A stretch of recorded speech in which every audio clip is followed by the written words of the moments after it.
ଖ୍ରୀଷ୍ଟର ପ୍ରିୟ ଭାଇ ଏବଂ ଭଉଣୀମାନେ, ଆଜିର ଭିଡ଼ିଓ ଯଦି ଆପଣ ଶେଷ ପର୍ଯ୍ୟନ୍ତ ନ ଦେଖିବେ ତେବେ ଯେଉଁ ଟପିକ୍ ମୁଁ ନେଇଛି ଆପଣ କେବେ ହେଲେ ମଧ୍ୟ ବୁଝିପାରିବେ ନାହିଁ। ଟପିକ୍ ହେଉଛି ଆପଣ ପାପୀ ନା ଆପଣ ଧାର୍ମିକ। ଏ ବିଷୟକୁ ନେଇକି ଆଜି ଆମେ ଆଲୋଚନା କରିବା। ତେବେ ଭିଡ଼ିଓଟି ବହୁତ ଇଣ୍ଟରେଷ୍ଟିଂ ଅଟେ, ବହୁତ ଶିକ୍ଷଣୀୟ ଅଟେ। ତେଣୁ ଭିଡ଼ିଓକୁ ଦେଖୁଥାନ୍ତୁ। ଆଉ ଚାଲନ୍ତୁ ଆମେ କିଛି ପଦପର୍ବ ବାଇବେଲରୁ ନେବା। সেই পদপর্বକୁ ଆଧାର କରି ଆମେମାନେ ଦେଖିବା ଯେ ଆମେମାନେ ପାପୀ ନା ଆମେମାନେ ଧାର୍ମିକ। ତେବେ ଭିଡ଼ିଓକୁ ଆରମ୍ଭ କରିବା ପୂର୍ବରୁ ମୁଁ ଗୋଟିଏ ଆନାଉନ୍ସମେଣ୍ଟ କରିବା ପାଇଁ ଚାହୁଁଅଛି ଯେ ଆପଣମାନେ ଜାଣିଥିବେ ଯେ ମୋର ହିନ୍ଦୀ ଭାଷାର ମଧ୍ୟ ଗୋଟିଏ ଚ୍ୟାନେଲ୍ ଅଛି ଯାହାର ନାଁ ହେଉଛି ବିବ୍ଲିକାଲ ଟ୍ରିଟମେଣ୍ଟ। ଆପଣ ଯଦି ହିନ୍ଦୀ ଭାଷାରେ ପରମେଶ୍ୱରଙ୍କ ବାକ୍ୟ ସବୁ ଶୁଣିବା ପାଇଁ ଚାହୁଁଛନ୍ତି ତେବେ ଯାଇକି ସବସ୍କ୍ରାଇବ୍ କରନ୍ତୁ, କାରଣ ଏହି ଚ୍ୟାନେଲରେ ଯେଉଁ ଭିଡ଼ିଓ ଆସିବ ତାହା ହିନ୍ଦୀ ଭାଷାର ଚ୍ୟାନେଲ ଠାରୁ ହେଉଛି ଅଲଗା ଅଟେ। କାରଣ ଓଡ଼ିଆରେ ଅଲଗା ଏବଂ ହିନ୍ଦୀରେ ଅଲଗା ଟପିକ୍ ରହିବ, ଏକା କେବେ ହେଲେ ମଧ୍ୟ ରହିବ ନାହିଁ। ପ୍ରଥମରେ ମୁଁ ଏକା ରଖୁଥିଲି, କିନ୍ତୁ ଏବେ ଟପିକ୍ ଗୁଡ଼ିକ ସବୁ ଅଲଗା ଅଲଗା ରହିବ। ହିନ୍ଦୀ ଚ୍ୟାନେଲରେ ଅଲଗା ଟପିକ୍ ଆଉ ଓଡ଼ିଆ ଚ୍ୟାନେଲରେ ଅଲଗା ଟପିକ୍। ସେଥିପାଇଁ ଯଦି ଆପଣ ଚାହୁଁଛନ୍ତି ହିନ୍ଦୀ ଭାଷାର ମଧ୍ୟ ପରମେଶ୍ୱର ବାକ୍ୟ ଶୁଣିବା ନିମନ୍ତେ ତେବେ ଡେସ୍କ୍ରିପସନରେ ଲିଙ୍କ୍ ଅଛି, ଯାଇକି ସବସ୍କ୍ରାଇବ୍ କରିପାରିବେ। ତେବେ ମୋର ଆଉ ଗୋଟିଏ ଚ୍ୟାନେଲ୍ ମଧ୍ୟ ଅଛି ଯାହାର ନାଁ ହେଉଛି ଆତ୍ମିକ ଯାତ୍ରା। ସେ ମଧ୍ୟ ଓଡ଼ିଆ ଚ୍ୟାନେଲ୍। ସେଠି କେବଳ ବାଇବେଲର ଐତିହାସିକ ସ୍ଥାନ ଗୁଡ଼ିକ ବିଷୟ ରହିବ। ଇସ୍ରାଏଲ ଦେଶର ଯେଉଁ ଯେଉଁ ଜାଗାରେ ପ୍ରଭୁ ଯୀଶୁଖ୍ରୀଷ୍ଟ କାମ କରିଥିଲେ ଆଉ ପ୍ରଭୁ ଯୀଶୁଖ୍ରୀଷ୍ଟଙ୍କର ସମସ୍ତ ଜାଗା ଗୁଡ଼ିକ ଐତିହାସିକ ଜାଗା ଗୁଡ଼ିକ ବିଷୟ ରହିବ, ଯାହା ମୁଁ ଆପଣଙ୍କୁ ଦେଖେଇବି ପରମେଶ୍ୱର ପ୍ରଭୁ ଯୀଶୁଖ୍ରୀଷ୍ଟ କେଉଁ କେଉଁ ଜାଗାରେ ମିନିଷ୍ଟ୍ରି କରୁଥିଲେ ବା ଇସ୍ରାଏଲ ଦେଶରେ ଥିବା ବିଭିନ୍ନ ସୁନ୍ଦର ଏବଂ ଐତିହାସିକ ଜାଗା ବିଷୟରେ। ଆପଣ ସେହି ଚ୍ୟାନେଲକୁ ମଧ୍ୟ ଯାଇକି ସବସ୍କ୍ରାଇବ୍ କରିପାରିବେ, ଯାହାର ନାଁ ହେଉଛି ଆତ୍ମିକ ଯାତ୍ରା। ତେବେ ଚାଲନ୍ତୁ ବନ୍ଧୁଗଣ, ଭିଡ଼ିଓକୁ ଆମେ ଆଗକୁ ନେବା। ତେବେ ଆଉ ଥରେ ମୁଁ ଅନୁରୋଧ କରେ ଭିଡ଼ିଓକୁ ଶେଷ ପର୍ଯ୍ୟନ୍ତ ଦେଖନ୍ତୁ, ନହେଲେ ଆପଣ ବୁଝିପାରିବେ ନାହିଁ ଏବଂ ଆପଣ କମେଣ୍ଟ ମଧ୍ୟ ମୋତେ କରିବେ ଯେ କ'ଣ ଆଜ୍ଞା ମୁଁ ବୁଝିପାରିଲି ନାହିଁ, କ'ଣ ଟପିକ୍ ରହିଥିଲା। ତେଣୁ ଆପଣ ଶେଷ ପର୍ଯ୍ୟନ୍ତ ଦେଖନ୍ତୁ ଆଉ ଏ ଭିଡ଼ିଓକୁ ନିଶ୍ଚିନ୍ତ ରୂପରେ ଅନ୍ୟମାନଙ୍କ ସହିତ ସେୟାର ମଧ୍ୟ କରନ୍ତୁ। ଆଉ ଆଜିର ଭିଡ଼ିଓରେ କିଛି ଏପରି ଭ୍ରାନ୍ତ ଶିକ୍ଷକ ଅଛନ୍ତି, ସେମାନଙ୍କର ପର୍ଦ୍ଦାଫାଶ ମଧ୍ୟ ଆଜି ଏ ଭିଡ଼ିଓରେ ହେବା ପାଇଁ ଯାଉଅଛି। ତେବେ ଚାଲନ୍ତୁ ଭିଡ଼ିଓକୁ ଆମେ ଆଗକୁ ନେବା। ଆଜିର ବିଷୟବସ୍ତୁ ହେଉଛି, ଯେପରି ଆପଣ ଜାଣନ୍ତି, ଆପଣ ପାପୀ ନା ଆପଣ ଧାର୍ମିକ। ତେବେ କିଛି ପଦପ୍ରୟୋଗ ଆମେ ନେବା, ଆଧାରରେ ଆମେ ଆଜିର ବିଷୟବସ୍ତୁକୁ ଆମେ ଆଲୋଚନା କରିବା। ରୋମିଓ ତାର 1 ପର୍ବର 17 ପଦ। ଏଠି ଏପରି ଲେଖାଯାଏ, ସେଥିରେ ତ ଈଶ୍ୱର ଦତ୍ତ ଧାର୍ମିକତା ପ୍ରକାଶିତ ହୋଇଅଛି, ତା ବିଶ୍ୱାସମୂଳକ ଓ ବିଶ୍ୱାସଜନକ, ଯେପରି ଲେଖା ଅଛି, ଧାର୍ମିକ ବିଶ୍ୱାସ ଦ୍ୱାରା ବଞ୍ଚିବ। 2 କରିନ୍ଥୀୟ ତାର 5 ପର୍ବର 21 ପଦ। ଏଠି ଏମିତି ଲେଖାଯାଏ, ଯାହାଙ୍କଠାରେ ପାପର ଲେଶ ମାତ୍ର ନଥିଲା ତାହାଙ୍କୁ ସେ ଆହ୍ୱାନ କରି ମୋତେ ପାପ ସ୍ୱରୂପ କଲେ, ଯେପରି ଆମେମାନେ ତାହାଙ୍କ ଦ୍ୱାରା ଈଶ୍ୱରଙ୍କର ଧାର୍ମିକତା ସ୍ୱରୂପ ହଉ। ମାଥିଉ 5 ପର୍ବର 20 ପଦ। ଏଠି ବି ଲେଖା ଅଛି, କାରଣ ମୁଁ ତୁମମାନଙ୍କୁ କହୁଅଛି, ତୁମମାନଙ୍କ ଧାର୍ମିକତା ଶାସ୍ତ୍ରୀ ଓ ଫାରୁସୀମାନଙ୍କ ଧାର୍ମିକତା ଅପେକ୍ଷା ଅଧିକ ବେଶୀ ନହେଲେ ତୁମେମାନେ କୌଣସି ପ୍ରକାର ସ୍ୱର୍ଗ ରାଜ୍ୟରେ ପ୍ରବେଶ କରିବ ନାହିଁ। ଗାଲାତୀୟ 2 ପର୍ବର ତାର 20 ପଦ।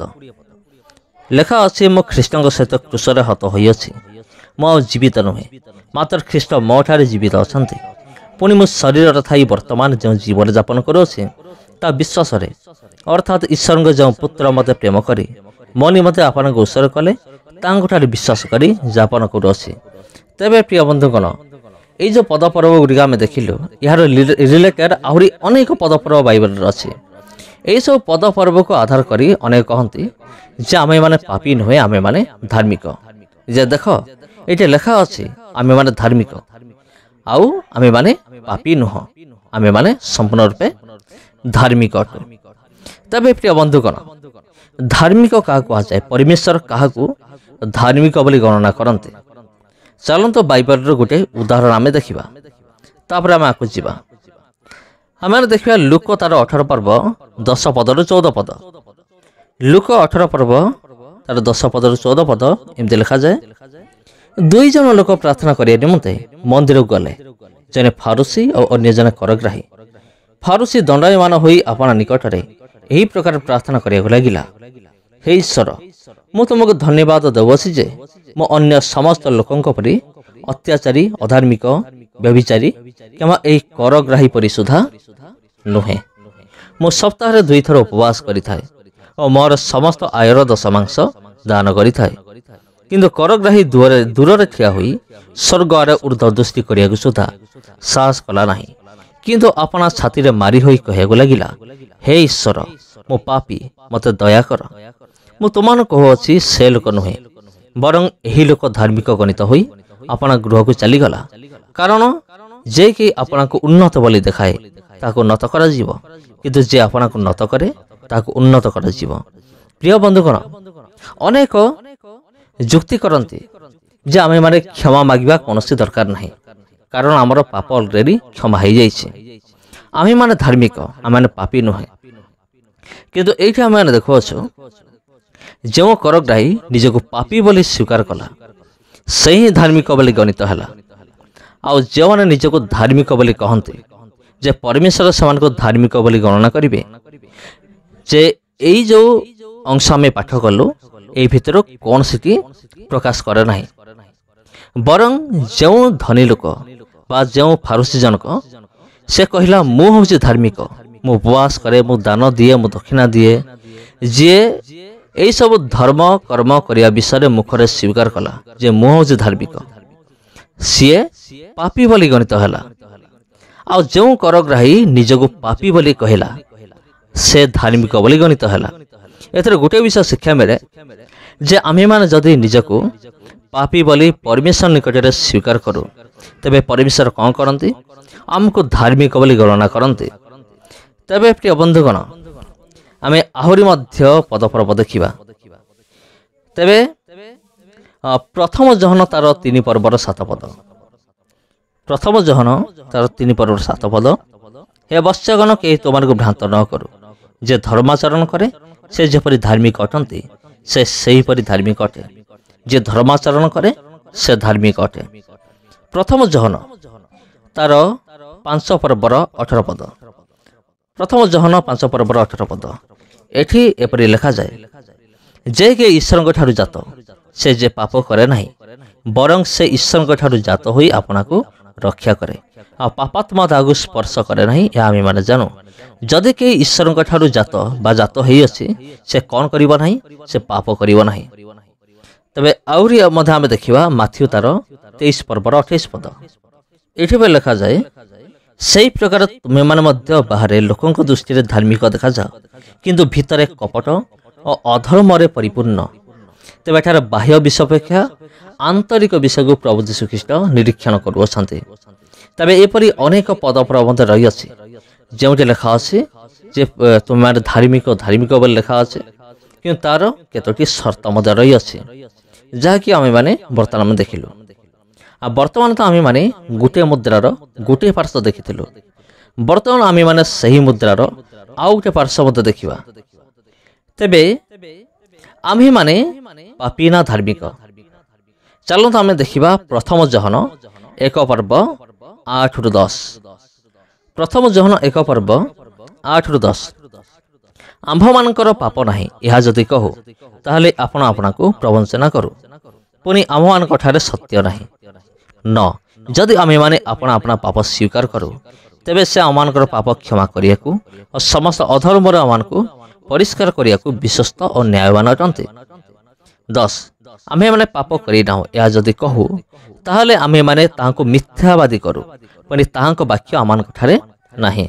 ତେବେ ପ୍ରିୟ ବନ୍ଧୁଗଣ, ଏଠି ଲେଖାଯାଇଛି ଆମେମାନେ ପାପୀ ଅଟୁ। ଆମମାନଙ୍କ ପାପ ନାହିଁ ଏହା ଯଦି କହୁ, ତେବେ ନିଜକୁ ଆମେ ପ୍ରବଞ୍ଚନା କରୁ ବୋଲି ଲେଖା ଅଛି। ଆଉ ଏଠି କ୍ଷମା ମାଗିବା ବିଷୟରେ କୁହାଯାଉଅଛି, ହେ ପରମେଶ୍ୱର ମୋତେ କ୍ଷମା କର। ପାପ କ୍ଷମା ସ୍ୱୀକାର କରିବାକୁ ପଡ଼ିବ। ତେବେ ଅନେକ ଭ୍ରାନ୍ତ ଶିକ୍ଷକ ଅଛନ୍ତି ଯେଉଁମାନେ କହୁଛନ୍ତି ଆମେ ତ ଉଦ୍ଧାର ପାଇଅଛୁ, ତେବେ ଆମେମାନେ କାହିଁକି ନିଜ ପାପକୁ ଆମେ ସ୍ୱୀକାର କରିବା? ତେବେ ଏଇଥିପାଇଁ ଆମେ ପାପ ସ୍ୱୀକାର କରିବା ଯେପରି ଆମେମାନେ ସମସ୍ତ ଅଧର୍ମରୁ ଆମେମାନେ ଯେପରି ପରିଷ୍କୃତ ହୋଇପାରିବା। ପ୍ରଥମ ଜହନ ତାର 1 ପର୍ବ 9 ପଦରେ ଆମେ ଦେଖିବାକୁ ପାଉ। ତେବେ ଆହୁରି ମଧ୍ୟ ଆମେ ଦେଖିବା ରୋମିଓ ତାର 3:23। ଏଠି ଲେଖା ଅଛି, ସମସ୍ତେ ତ ପାପ କରିଅଛନ୍ତି, ପୁଣି ଈଶ୍ୱରଙ୍କ ଗୌରବ ରହିତ ହୋଇଅଛନ୍ତି। ପ୍ରଥମ ଜହନ 1:9। ପ୍ରଥମ ଜହନ 1:9 ଏଠି ସେଇଟା ଲେଖା ଅଛି।